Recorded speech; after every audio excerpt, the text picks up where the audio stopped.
Bíblia em João capítulo 2, versículo 12.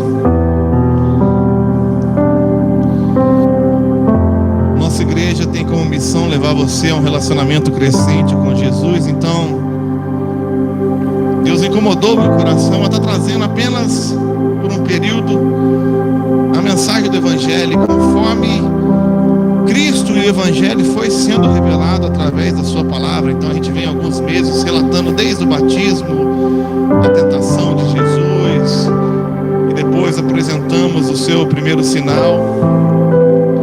E eu, quando preguei o primeiro sinal, que foi a transformação da água em vinho, um mês atrás, eu lembro que eu terminei de pregar e me veio essa mensagem da purificação, a primeira purificação que Jesus fez no templo. E eu, sabendo do peso dessa mensagem, da responsabilidade de trazer essa mensagem, da complicação que existe nessa mensagem que você vai ouvir hoje, eu pedi para Deus tempo. Eu falei: Deus, ainda não tenho condições de pregar isso de maneira que eu possa ser mal interpretado, ou que eu não esteja contaminada com alguma impressão minha pessoal. Então fui desenvolvendo ainda mais um pouco os milagres na boda de Caná, com uma série de mensagens do segredo de Deus para a felicidade. E nessa semana o Senhor me incomodou muito, que era para trazer essa mensagem para você hoje aqui. Então, se você está aqui, se você conseguiu vencer aí a falta de energia que vai e volta, e Deus te trouxe aqui nessa noite, creia que essa palavra é para você. E como eu disse, entendendo o peso dessa palavra, eu vou dedicar a maior parte do tempo a ler exatamente o que Deus diz pela sua palavra, e falar um pouco menos do que eu tenho a dizer a respeito desse texto. E a passagem diz assim: depois disso ele desceu a Cafarnaum com sua mãe, seus irmãos e seus discípulos, falando de Jesus, e ali ficaram durante alguns dias. Quando já estava chegando a Páscoa judaica, Jesus subiu a Jerusalém. No pátio do templo, viu alguns vendendo bois, ovelhas e pombas, e outros assentados diante de mesas, trocando dinheiro. Então ele fez um chicote de cordas e expulsou todos do templo, bem como também as ovelhas, os bois, espalhou as moedas dos cambistas e virou as suas mesas. Aos que vendiam pombas disse: tirem estas coisas daqui. Parem de fazer da casa do meu pai um empório, um mercado. Seus discípulos lembraram-se do que estava escrito em Salmo 69: o zelo pela tua casa me consumirá. Então os judeus lhe perguntaram: que sinal miraculoso o Senhor pode fazer para mostrar-nos como prova de sua autoridade para fazer tudo isso? Jesus lhe respondeu: destrua esse templo e eu levantarei em 3 dias. Os judeus responderam: esse templo levou 46 anos para ser edificado, e o Senhor vai levantá-lo em 3 dias? Mas o templo do qual ele falava era o seu corpo. E depois que ressuscitou dos mortos, os seus discípulos lembraram-se do que ele tinha dito. Então creram na Escritura e na palavra de Jesus que ele disse. Palavra de Deus, amém, irmãos? Irmãos, eu quero mostrar para você hoje um dom que eu recebi de Deus, um talento. E para você me acompanhar, talvez você precise de uma calculadora, e eu quero que você faça isso. Eu sei que ninguém ouve nada que eu falo aqui, ninguém segue o que eu digo, mas eu vou ficar tentando. Então pensa no número de 0 a 10 agora. E se você é ruim de matemática, pega um celular. Todo mundo está com o celular? Pega um celular na tua mão, pega um celular, bota na calculadora e pensa no número de 0 a 10 agora. Pensou no número de 0 a 10? Então faz um favor para mim agora. Acrescenta esse número que você pensou, mais 10. Mais 10. Deu resultado aí? Pensa positivo, que agora eu vou interpretar. Acrescenta mais 5 nesse número agora. Mais 5. E agora eu quero que você pega e tira o primeiro número que você pensou, menos o primeiro número que você pensou. Chegou no número?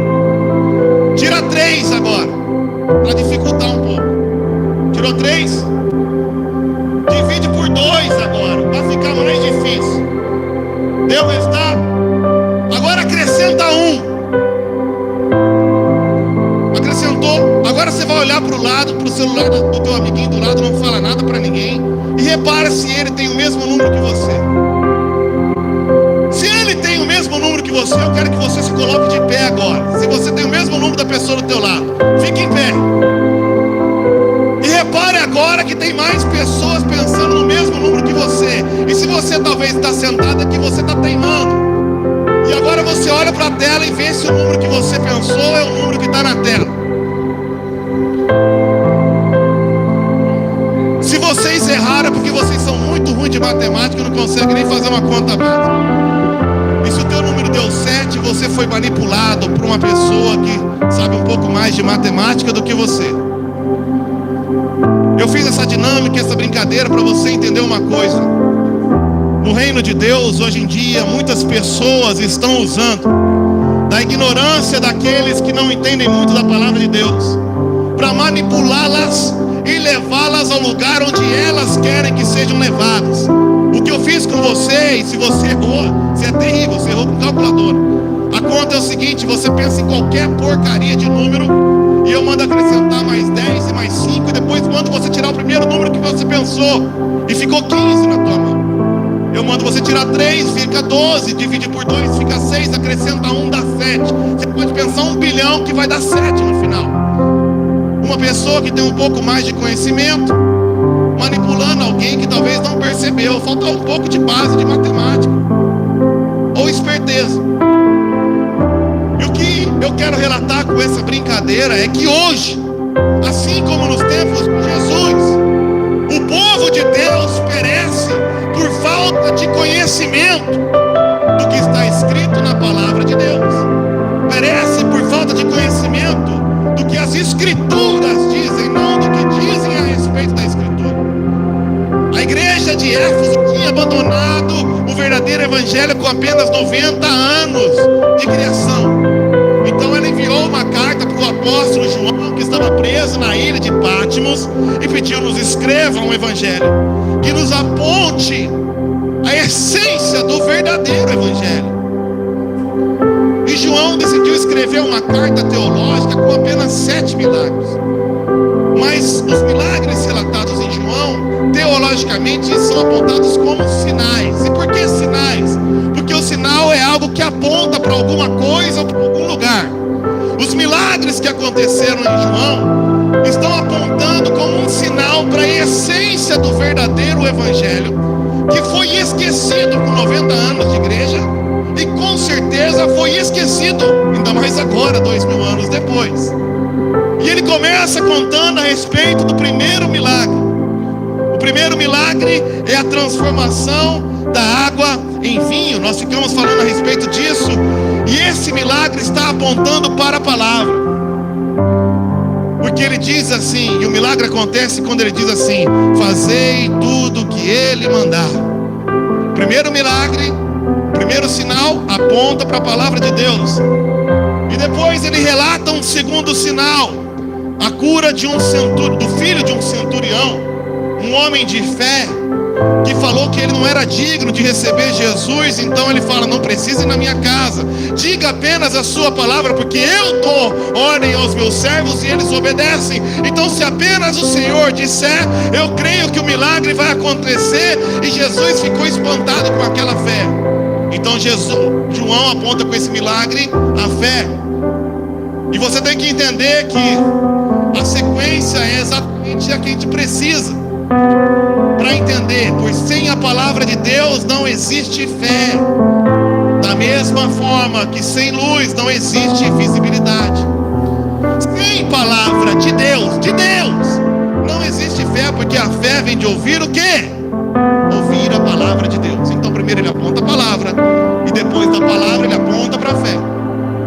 E quando você crê na palavra de Deus, você alcança mediante a fé a graça. Por isso o terceiro sinal é a cura de um paralítico no tanque de Betesda. Ele está apontando ali a diferença entre o evangelho e a religião. Se você não lembra dessa história, havia um paralítico que estava 38 anos paralisado num tanque de Betesda. E o texto fala que ele alpendres. E esses 5 alpendres simbolizando o Pentateuco, Gênesis, Êxodo, a lei, a Torá da religião judaica. E a lei apontava para a meritocracia, ou seja, aqueles que forem melhor alcançavam a graça, o favor. Então naquela história, o primeiro a mergulhar no tanque ganhava um milagre. E esse homem já estava há 38 anos sem ter a competência de pular no tanque. 38 anos foi o tempo que o povo de Israel padeceu no deserto. E o que ele está dizendo é João dizendo que o povo de Deus está perecendo num deserto espiritual da religiosidade meritocrática. Mas vem Jesus, e sem que aquele homem tivesse feito absolutamente nada, pela graça o escolhe curar. O que aquele homem fez? Ele não pulou no tanque? Ele não era mais inteligente? Porque se eu sou um paralítico com 38 anos, no mínimo eu tenho que me arrastar até a beira do tanque para quando mexer a água eu pulo. Mas ele é tão orelhudo que ele fala: quando mexe eu não tenho ninguém para me carregar. Pô, então você é burro demais. Vai na borda, pô. Mexeu, pula. Mas ele não tinha nem raciocínio para isso. Mas mesmo assim, mesmo não sendo mais sábio, o mais rápido, ou mais amigável a ponto de ter pessoas para carregá-lo, pela graça, ele foi curado por Jesus. Então, o terceiro sinal aponta pela graça. Então nós vemos o quarto sinal, onde Jesus faz a multiplicação dos pães. E há 2 multiplicações. Numa delas sobram 12 cestos cheios, na outra sobram 7 cestos cheios. Uma é feito na Jordânia, ou seja, em Israel, e aponta esses 12 cestos cheios às 12 tribos de Israel, simbolizando a abundância para cada uma das tribos. O outro milagre de multiplicação acontece na Transjordânia, ou seja, fora de Israel. E sobram 7 cestos apontando as 7 nações que cercavam Israel, e dizendo para eles que havia satisfação plena para todas as tribos e para todas as nações. Aqueles que creem na palavra de Deus e são alcançados pela graça, alcançam satisfação abundante para os seus corações. E João continua ensinando, e aí ele aponta o milagre, o sinal de Jesus caminhando sobre as águas. E Jesus, naquele momento caótico, simplesmente caminhando e dominando tudo, porque Ele é soberano e todas as coisas cooperam para o bem, e Ele está acima de tudo e acima de todos. Ele começa a apontar com esse sinal a paz. E depois ele vem com o 6º sinal, a cura de um cego de nascença.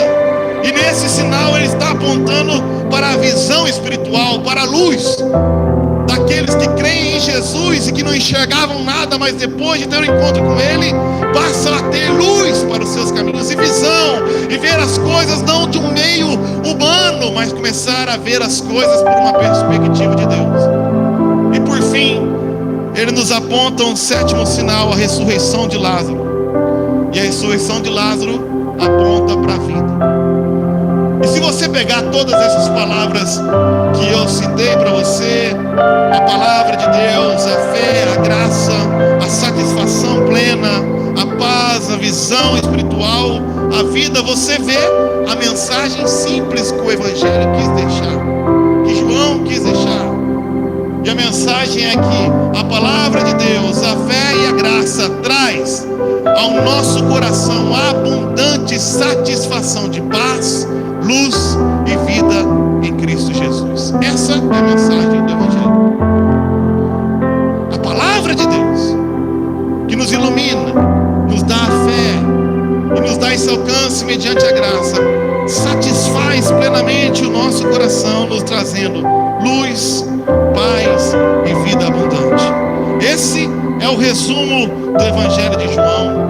Esse é o resumo do verdadeiro Evangelho. Agora, eu gosto muito da analogia, e talvez se você já conversou comigo a respeito do Evangelho, eu já te contei a respeito dessa situação aí, vocês já viram? Reconhecem esse lugar? Esse lugar é o Taj Mahal, uma das 7 maravilhas do mundo. E eu gosto muito da história do Taj Mahal, porque para mim simboliza muito a história do cristianismo. Taj Mahal foi feito por um rei em homenagem à esposa que havia falecido. E a mulher faleceu, a esposa desse rei na Índia, e na cultura deles eles cremam. E ela foi cremada e foi botada numa caixinha e posta sobre um lugar ali com uma insígnia. E quando o rei foi no seu velório e falou assim: isso é muito pouco perto do amor que eu tenho por essa mulher. Então ele mandou um grande artista arquitetar uma grande tumba para essa sua esposa amada, que representasse o tamanho do seu amor por ela.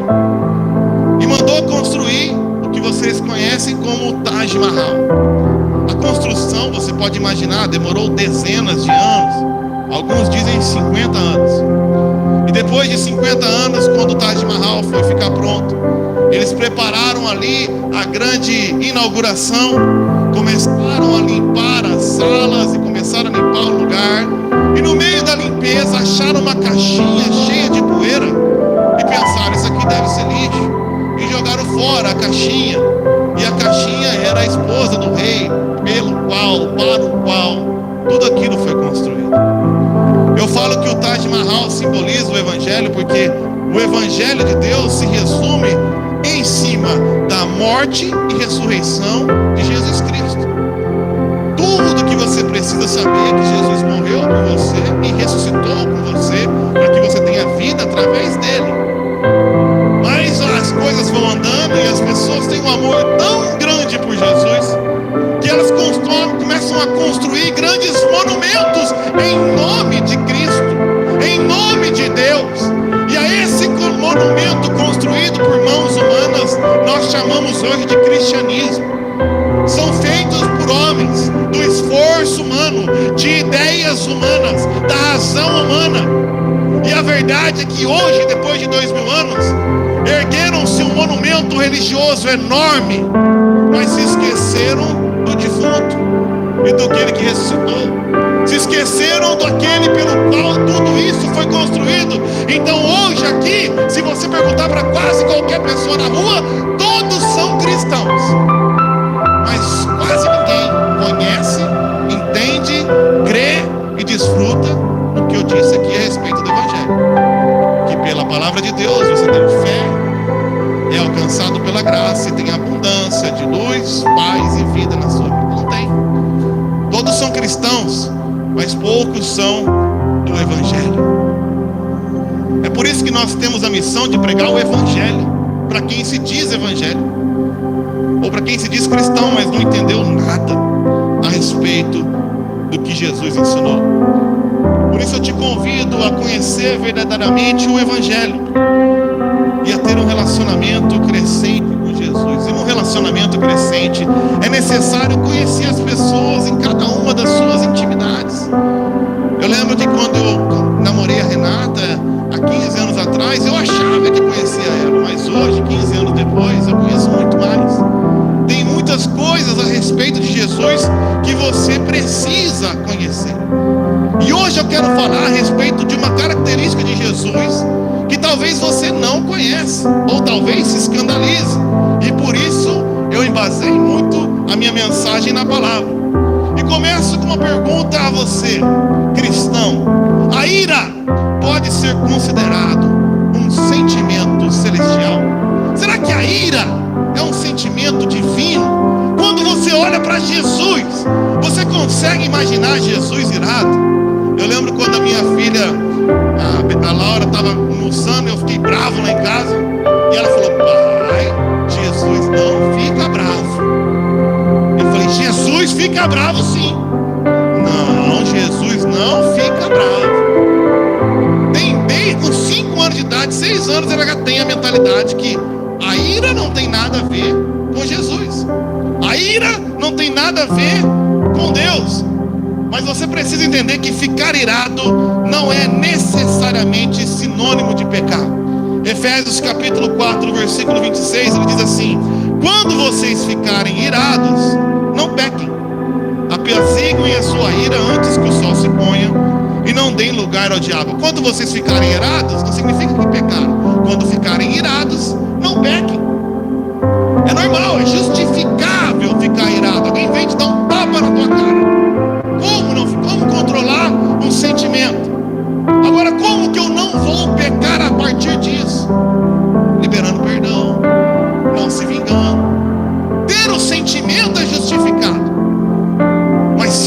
cuidar desse sentimento, ou agir em cima desse sentimento, ou guardar isso, deixar o sol se pôr e ficar acumulando isso é pecado. Porque você pode se irar, mas você não pode se vingar. Ficar irado é justificado, mas para ter o direito de se vingar, você precisa ser santo, você precisa ser justo, perfeito. Mas se você tem direito, a Renata falhou comigo, eu vou me vingar dela. Bom, ela falhou comigo, eu falei com ela falhou com o outro, ela me perdoa como eu perdoo. Mas não tem moral. Para ter moral para se vingar, você tem que ser santo. Para ter moral para se vingar, você tem que ser perfeito. Agora, quando você olha para essas características que dão o direito de vingança, nós estamos percebendo aqui os atributos de Deus. Deus não peca, mas não apenas fica irado, como justificavelmente busca e executa em tempo oportuno a vingança perfeita. Isso é o Evangelho. Deus não peca, e a Bíblia nos mostra que na hora certa Ele não apenas se vinga, Ele busca e executa a vingança dele no momento perfeito. Deus se ira sem pecar e executa a vingança ainda. Isso é o Evangelho. E se você diminuir a ira de Deus, você está diminuindo o amor de Deus e a paixão de Cristo. Sabe por quê? Porque a ira de Deus é proporcional ao tamanho da paixão de Jesus. Porque a paixão de Jesus por você é grande, o amor de Deus por você é grande, porque justamente Ele aceitou toda a ira de Deus por cada injustiça que você cometeu sobre Ele.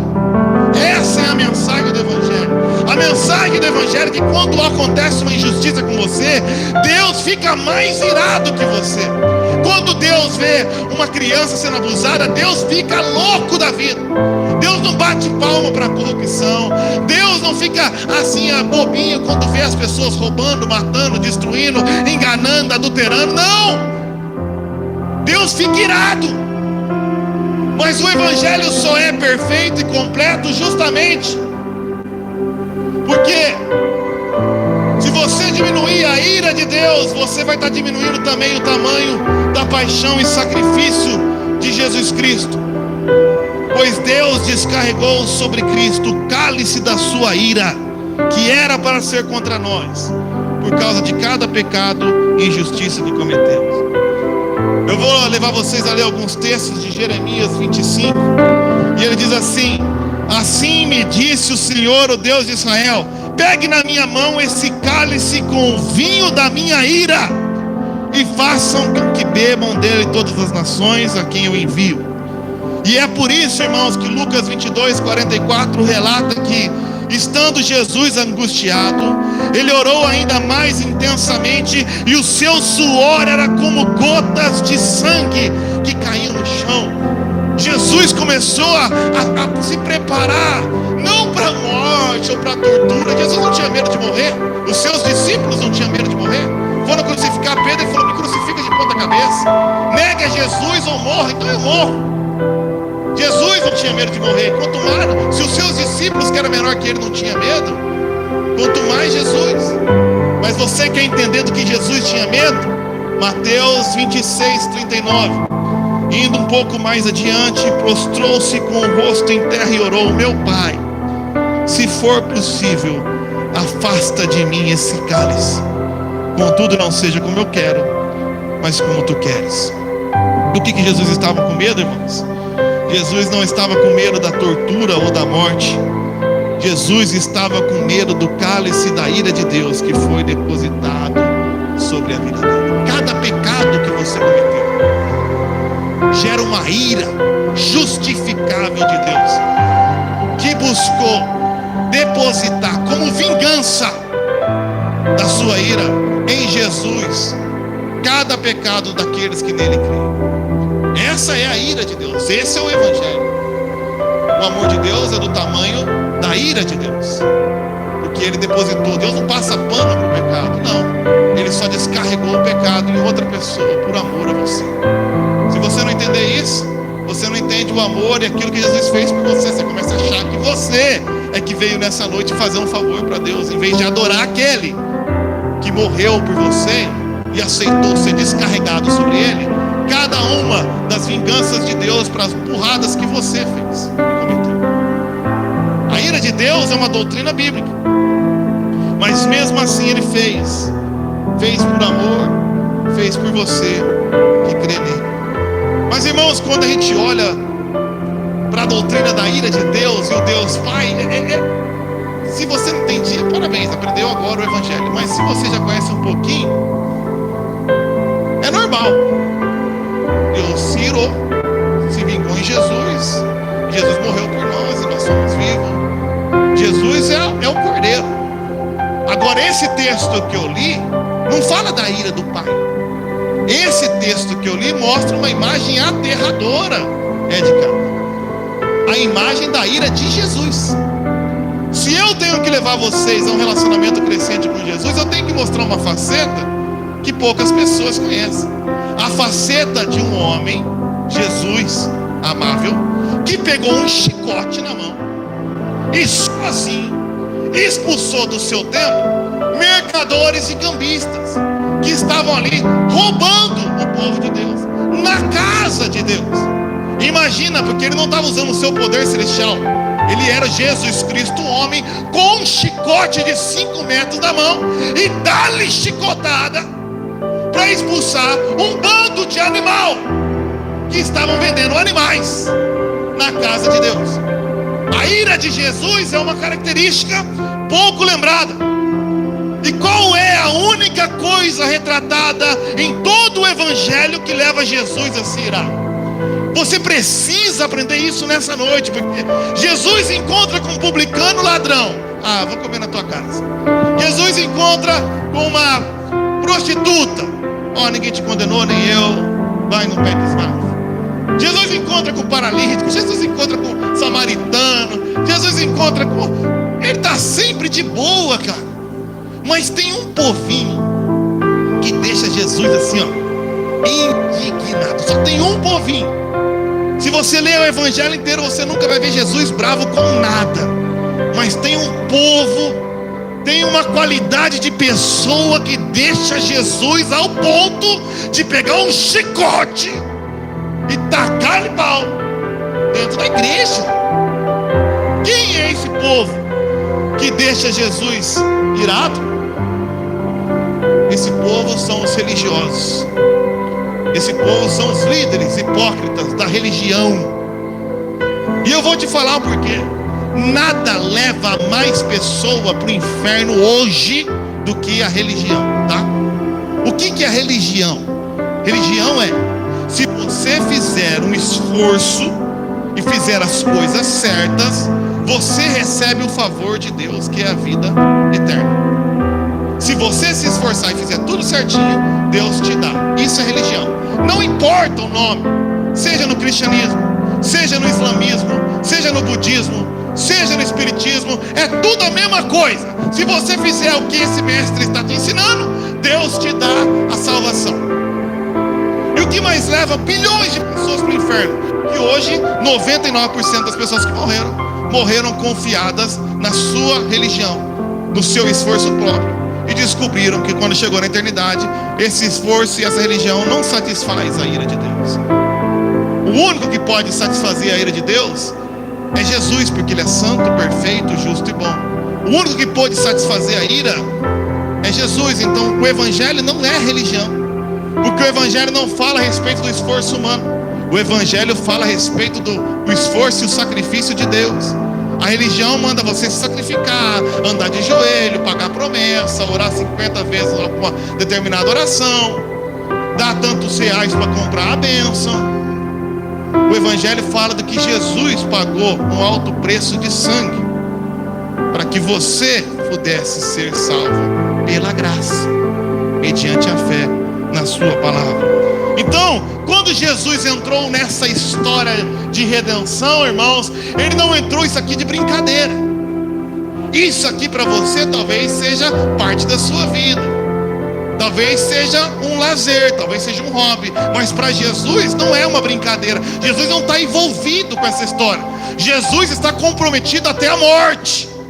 O texto de Filipenses diz que Ele abriu mão da sua glória e foi encarnado em terra, foi obediente até a morte, torturado e morte de cruz. Para quê? Para que agora você que nele creia, fuja da ira de Deus. Ele entrou nessa brincadeira altamente comprometido com a sua própria vida e pagou na sua carne o preço para que você seja salvo. Então, quando Jesus, altamente comprometido com essa causa, encontra um grupinho miserável que fica criando empecilhos, desvirtuando o que ele fez, desvirtuando o que ele ensinou, atrapalhando as pessoas de alcançar essa graça, de graça, Jesus fica irado. Ele trabalhou muito por isso, ele trabalhou assim, ele se esforçou, e de repente ele desce e encontra um bando de Zé que não fez nada por ninguém, atrapalhando as pessoas de entrar no reino dos céus, com as suas miseráveis ideias criadas nas suas miseráveis cabeças. Isso deixa eu irado. Imagina Jesus, eu não morri por ninguém. Essa mensagem é complicada, mas ela é verdade. Na época Jesus não tinha morrido, mas Jesus reduziu os 10 mandamentos. Deus deixou um tutor, e o tutor era a lei, que apontava para Jesus, e nesse tutor tinham 10 mandamentos. E Jesus chega e fala para você assim: esses 10 mandamentos eu resumo em 2. Qual que é os 2? Eu falo todo domingo: amarás o Senhor teu Deus de todo o teu coração, e amarás o próximo como a ti mesmo. Pega esses 10 mandamentos e vê se não resume em 2. Se você ama a Deus de todo o teu coração, você vai guardar um dia para Ele, para se dedicar para Ele. Hoje é o dia de me encontrar com o Senhor, não importa, segunda, terça, quarta, hoje eu vou me encontrar com o Senhor. Vamos fazer um churrasco? Não, hoje eu amo tanto Deus que eu quero estar um tempinho com Ele lá. Se você ama alguém, você dedica um tempo para Ele. Se você ama uma pessoa, você não vai trair ela com outra pessoa, com um ídolo. Então, adorará só o Senhor teu Deus. E se você ama o próximo, é lógico que se eu amo o Lucas, eu não vou roubar o Lucas. Se eu amo o próximo, eu não vou cobiçar a mulher do próximo. Poxa, eu não vou matar o próximo. Então, Jesus falou: quer entender tudo? Ame a Deus acima de tudo, ame o próximo assim como você. Acabou. Isso é a mensagem. Mas o que os religiosos fizeram? Eles foram ler os 10 mandamentos e eles descobriram que tinham 613 letras. Nossa, nos 10 mandamentos tem 613 letras. Então, vamos criar um mandamento para cada uma das letras? Então, Jesus pegou 10 e virou 2. Os religiosos pegou 10 e virou 613. E cada mestre, dizendo-se inspirado com a revelação de Deus, foi acrescentando mais normas e normas e normas e normas e normas, que chegou, quando, na época de Jesus, a ter 8.000 mandamentos. 8.000. Então Deus deixou 10, Jesus reduziu para 2, e os religiosos pegou 10, virou 613, levou para 8.000. Tem como acertar essas 8.000? Não tinha como, porque até uma se contrariava a outra. Tinha mandamento que se você obedecesse aqui, você quebrava aquele lá. É uma palhaçada. Não, guarda o sábado, tá bom. Qual o peso que eu posso carregar? A lei de tantos pesos, a lei de quantas milhas. Então 1,4 milhas você pode andar. Deu 1,4. Aqui santidade, aqui pecado. Tem noção como isso é ridículo? Até aqui eu sou santo, aqui é pecador. E foram criando regras imbecis. E nada irritou mais Jesus do que essa religiosidade. Porque quando ele chegou no templo, era o seguinte: era Páscoa, então você tinha que levar um cordeiro, mas não podia ser um cordeiro qualquer. E uma das bilhões de regras tinha assim a definição do cordeiro. Então, se você estava a 30 quilômetros de Jerusalém, você tinha que levar um cordeiro para o sacrifício. E chegava na hora de sacrificar, nenhum cordeiro satisfazia as regras que os caras tinham inventado. Os únicos que coincidentemente satisfaziam a regra eram os cordeiros vendidos no templo. Então você tinha que chegar e comprar um cordeiro do templo. Só que é o seguinte: o teu cordeirinho normal, na vendinha lá da esquina, custava 2 dracmas. O cordeirinho certo custava 60. A pombinha certa custava uma moedinha. a moedinha, a pombinha normal. A pombinha certa custava 60 vezes mais. E aí você quer ofertar? Não, essa moeda não pode ofertar, tem que ser a moeda certa. E a taxa de câmbio era de 50% de juros.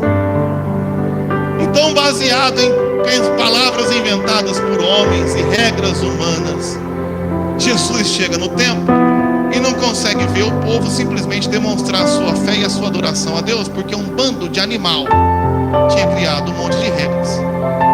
Isso irava demais Jesus.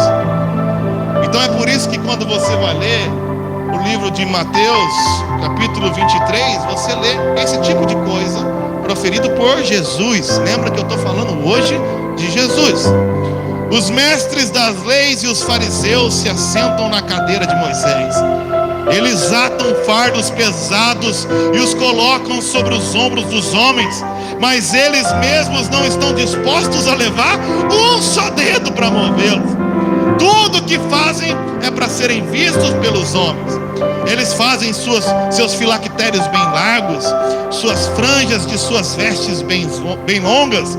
Eles gostam de sentar no lugar de honra nos banquetes, de assentar nos lugares mais importantes da igreja, de serem saudados nas praças, de serem chamados de mestre. Mas vocês, tá certo, mano? Versículo 9. Mas vocês não devem ser chamados de mestre, pois um só é o vosso mestre, e também a ninguém na terra chame de pai, porque vocês só têm um pai. Eles amam ser chamados de pai espiritual. Já viu gente assim? Eles amam ser chamados de mãe espiritual, mas ninguém na terra chamará vosso pai. Eles gostam de serem chamados de chefe, de patrão. Eu sou o boss, o bambambam. Mas ninguém deve ser chamado, pois só é o seu chefe, Cristo. O maior entre vocês deve ser servo, pois todo aquele que a si mesmo se exaltar será humilhado, todo aquele que a si mesmo se humilhar será exaltado. Então Jesus começa a declarar a sua palavra de ira. Então ele diz a quem? Ai de vocês, mestres da lei e fariseus hipócritas, porque vocês fecham o reino dos céus diante dos homens. O reino de justiça, paz e alegria, vocês fecham. Vocês mesmos não entram nele, e nem deixam entrar aqueles que gostariam de fazê-lo. Esses mestres da lei têm uma vida infernal. Não tem justiça, não tem paz, não tem alegria na vida dele. Então ele não tem pudor nenhum de falar que Deus disse alguma coisa para infernizar a tua vida. Então eles não entram no reino dos céus, e não deixe que você que quer entrar, entre também. Ai de vocês, mestres da lei, fariseus hipócritas, vocês devoram as casas da viúva e para disfarçar fazem longas orações. Por isso vocês serão castigados mais severamente. Ai de vocês, mestres da lei e fariseus hipócritas, porque vocês percorrem a terra e o mar para fazer um convertido.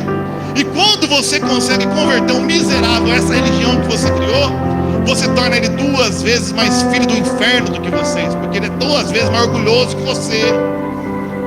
Ai de vocês, mestres da lei e fariseus hipócritas, porque você dá o dízimo da hortelã, do endro, do cominho, mas tem negligenciado os preceitos mais importantes da lei: a justiça, a misericórdia, a fidelidade. Sabe por que ele está dizendo isso? Porque na lei tinha que dar o dízimo, mas uma das bilhões de leis diz que você podia dar o dízimo para o seu pai, se ele está passando por necessidade. Isso é honra o teu pai e tua mãe. Honra o pai e a mãe é dar o dinheiro para ele, se ele está passando necessidade. Mas eles falaram: se você dá o dízimo para o sacerdote, você não precisa dar para o pai e para a mãe. Então eles davam o dízimo do endro, do não sei o que, para o sacerdote, mas esqueciam do básico, de cuidar do pai e da mãe.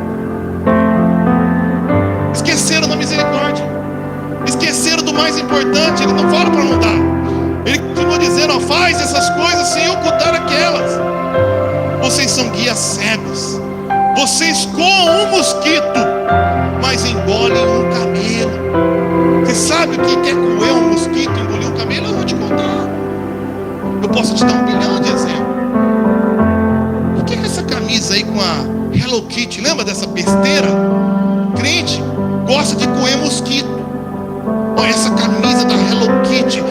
desenho da Disney.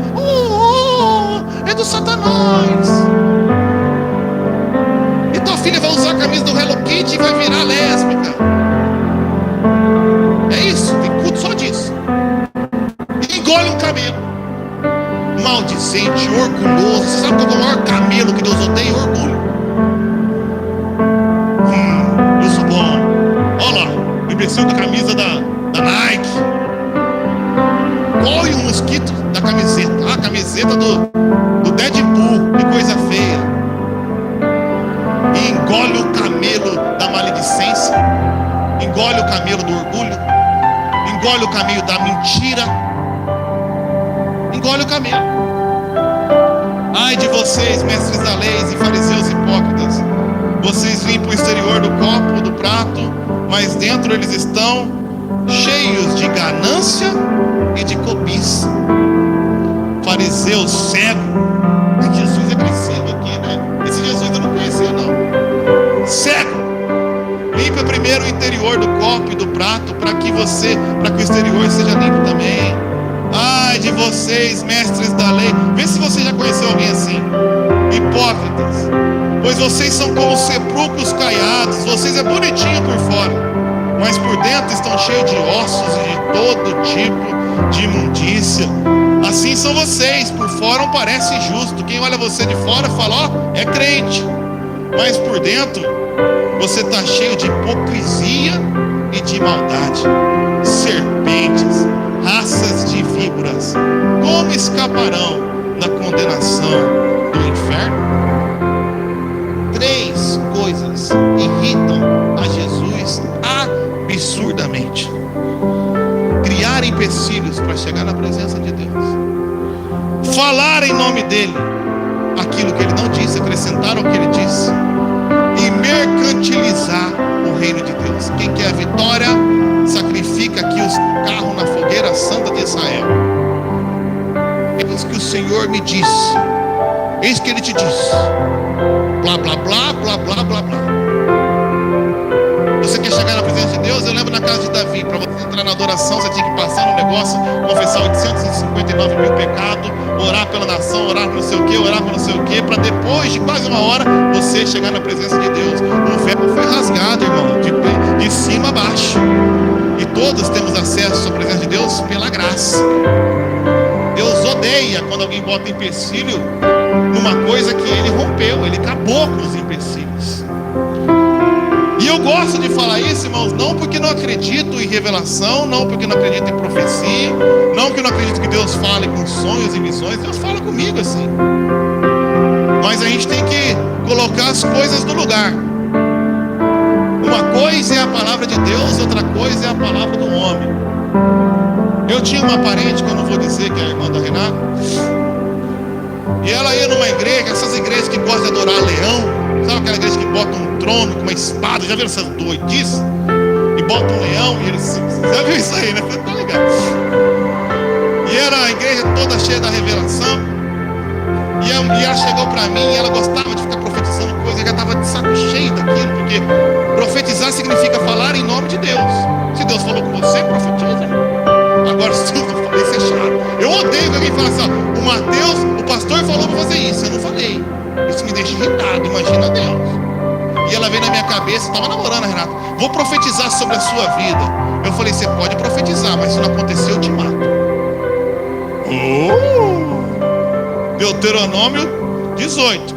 Porém o profeta que presumir de falar alguma palavra em meu nome, que eu não lhe mandei falar, o que eu falei em nome de outros deuses, esse profeta será morto. Você pode falar, mas você vai ser morta. Tô brincando. Você viu como é que é? Ia falar. E se eu sou besta e caio naquela bobeira que ela ia falar do coração dela? Hein? Ela falou que era brincadeira. Fui na igreja dela, não sei porquê. Eu tenho mania de ir em um monte de lugar, não sei, eu faço as coisas. Eu vou nos lugares que nem eu acredito que eu tô lá. E nessa igreja, sentei com a Renata. E a mulher chegou e falou assim, eu estava sentado, e ela veio e ajoelhou.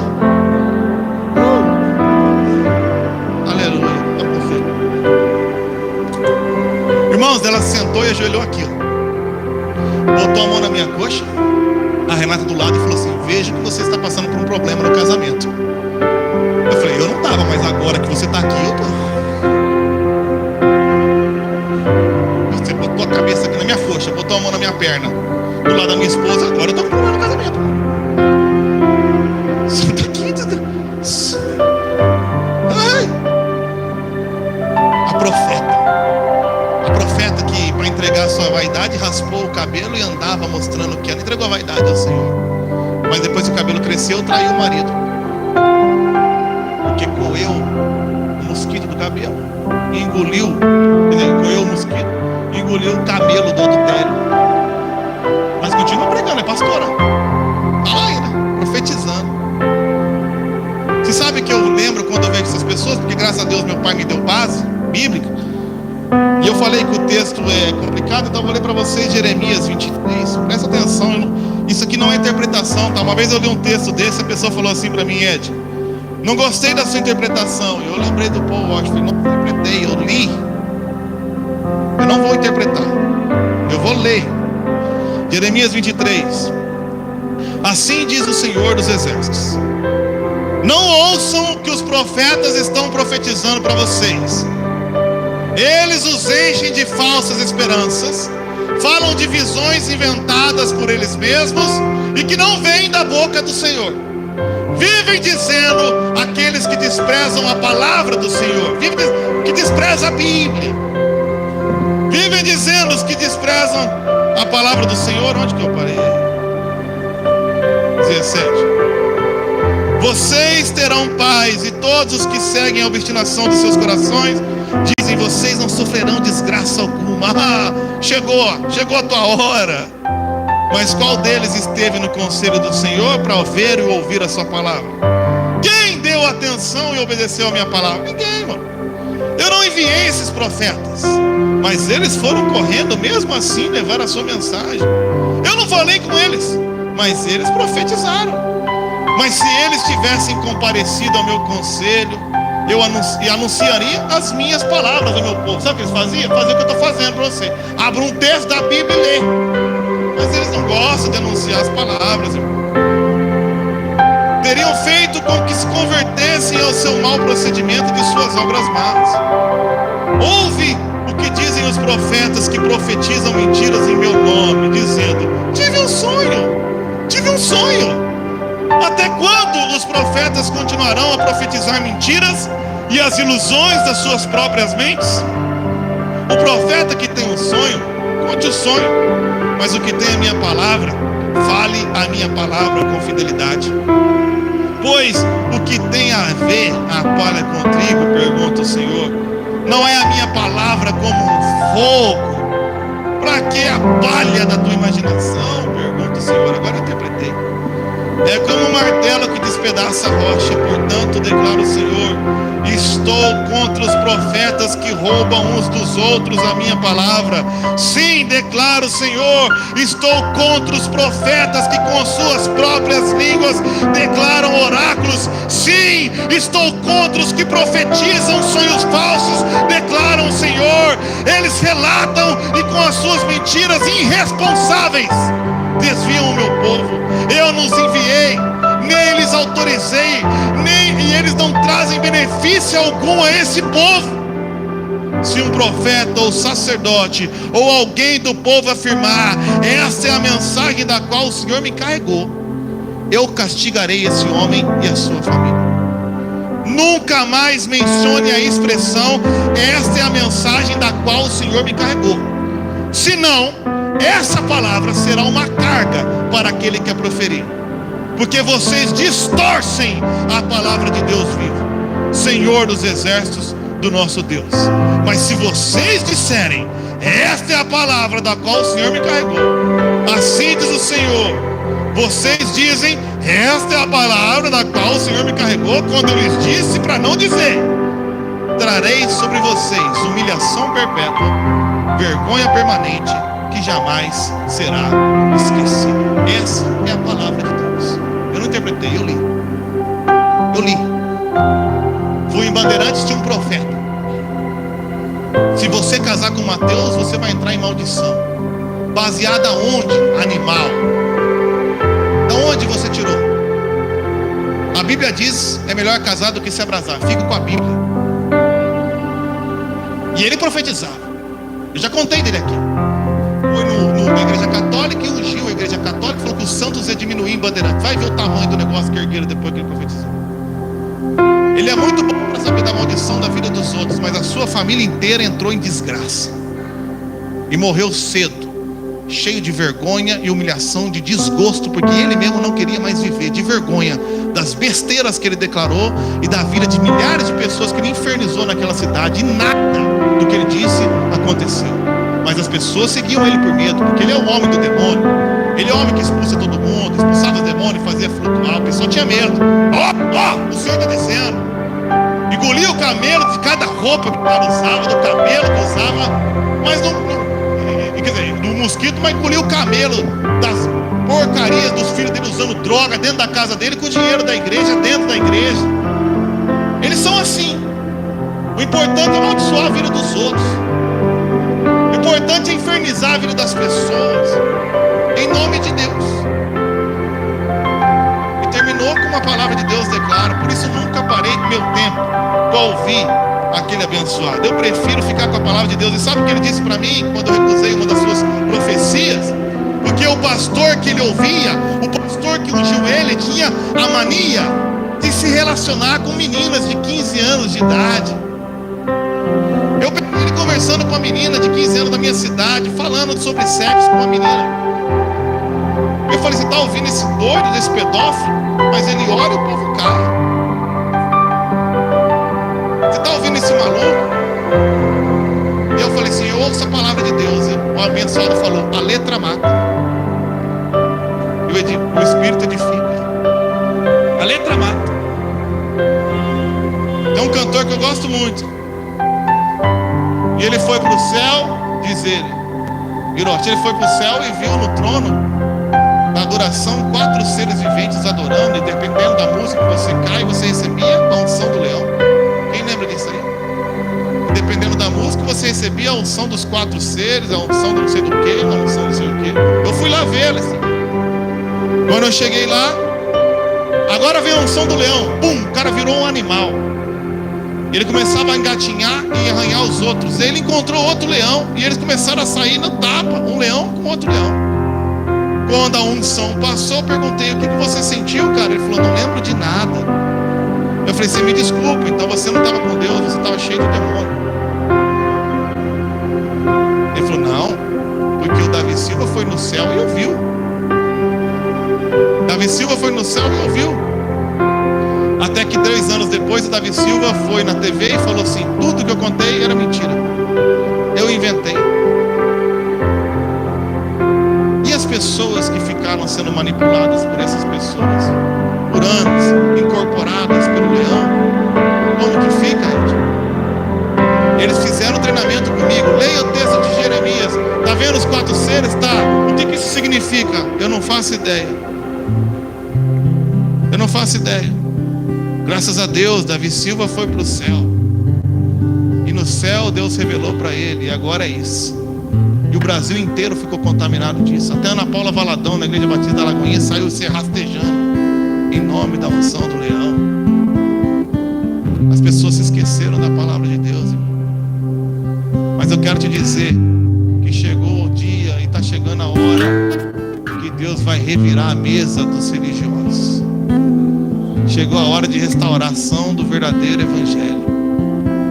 Não dá mais espaço para essas porcarias, não. Deus disse para a mulher samaritana a respeito do templo, porque ele falou assim, vocês vão destruir esse templo.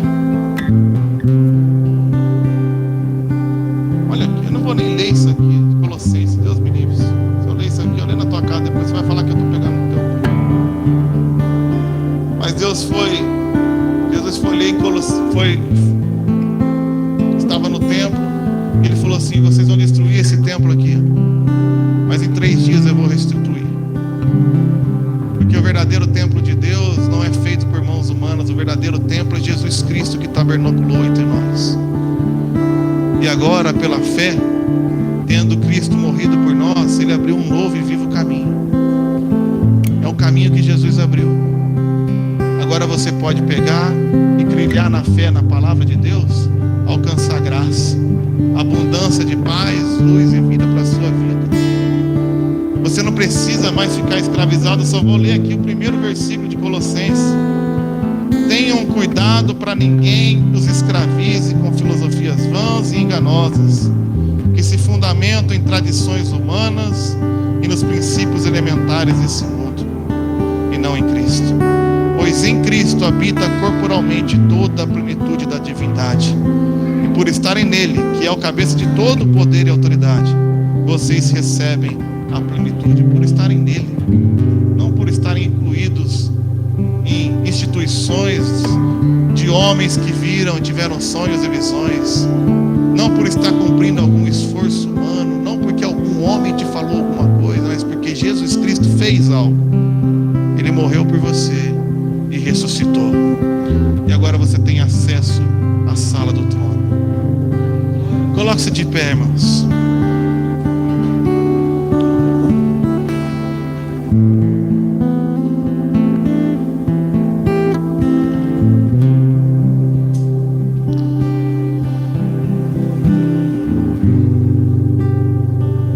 Você tem vivido o Evangelho de Deus ou você tem vivido na religião? Jeremias capítulo 51, 45, ele diz assim: saia dela, povo meu, cada um salve a sua própria vida da ardente ira do Senhor. Sabe por que ele está dizendo isso? Porque se você ainda está debaixo da religião, significa que você está tentando por esforço próprio se livrar da ira de Deus. Se você não crê no Evangelho, significa que a ira de Deus que foi descarregada sobre Jesus não valeu para você, porque você ainda está tentando sair pelo esforço humano. A Babilônia na Bíblia significa a tentativa humana de chegar ao céu. É a Torre de Babel. A tentativa de, pelo esforço próprio e pelo acerto próprio, chegar até o céu. Então Deus disse em Jeremias: sai dela, povo meu, para que você não caia na ira do Senhor. E eu queria lembrar para você uma coisa, porque o Egito também simboliza a vida no pecado. E do Egito, pela graça, Deus te tira. Mas da Babilônia, você é que precisa sair. Do Egito, Deus tirou pela graça, com sinais e maravilhas. Da Babilônia, ou seja, do sistema religioso, Deus liberou. Quem quiser ir, pode voltar para Jerusalém e restabelecer a verdadeira adoração. Quem quiser ficar na Babilônia, continua aí. Mas só tem vida, paz e alegria quem está debaixo do Evangelho. Por isso, Apocalipse 18, já no Novo Testamento, ele diz que ele bradou com voz poderosa: caiu, caiu a grande Babilônia. Ela se tornou habitação de demônios e antro de todo espírito imundo, antro de toda ave impura e detestável. Então ouvi outra voz do céu que dizia: do céu, saia dela, vocês, povo meu, para que vocês não participem dos seus pecados, para que as pragas que vão cair sobre elas não o atinjam, pois os pecados da Babilônia acumularam-se até o céu, e Deus se lembrou dos seus crimes. Se você está vivendo debaixo de algum sistema que é regido por regras humanas, sonhos humanos, visões humanas, doutrinas humanas, saia dela. Não estou falando para você vir aqui, eu estou falando para você entrar em Cristo Jesus. Jesus fez toda a obra completa. Você precisa apenas da palavra de Deus para crer, ser alcançado pela graça, encontrar abundância de vida, paz e alegria. Por isso eu queria terminar com esse texto de Isaías 55. Essa mensagem é para você que está aqui. Pode fechar os seus olhos hoje. Eu quero que você ouça. Assim diz a palavra do Senhor. E sabe por que eu posso garantir isso? Porque está escrito. Assim diz a palavra do Senhor: venham todos vocês que estão com sede, venham às águas. Vocês que não possuem dinheiro algum, venham, compram e comam. Venham, compram e vinho da alegria e leite sem dinheiro e sem custo. Por que gastar o seu dinheiro naquilo que não é pão? Para que gastar o seu trabalho árduo naquilo que não satisfaz? Escutem-me e comam o que é bom, e a alma de vocês se deliciará na mais fina refeição, que é a palavra de Deus. Deem ouvidos e venham a mim, ouçam-me para que a sua alma viva. Eu farei uma aliança eterna com vocês, minha fidelidade prometida a Davi, pois os meus pensamentos não são os pensamentos de vocês, nem os seus caminhos são os meus caminhos, declara o Senhor. E assim como os céus são mais altos do que a terra, também os meus caminhos são mais altos do que os seus caminhos, e os meus pensamentos mais altos que os seus pensamentos. Assim como a chuva e a neve descem dos céus e não voltam para ela, sem regar a terra e fazer-a brotar e florescer, e para ela produzir semente para o semeador e pão para o que come, assim também ocorre com a palavra que sai da minha boca, diz o Senhor. Ela não voltará para mim vazia, mas fará o que deseja e atingirá o propósito para o qual enviei. Vocês sairão em júbilo e serão conduzidos em paz. Os montes e colinas irromperão em canto diante de vocês, e todas as árvores do campo baterão palmas, pois no lugar do espinheiro crescerá o pinheiro, e em vez de roseiras bravas crescerá a murta. E isso resultará em renome para o Senhor, para sinal eterno de que não será destruído. O Senhor tem nos convidado nessa noite para confiar na sua vitória e na sua palavra.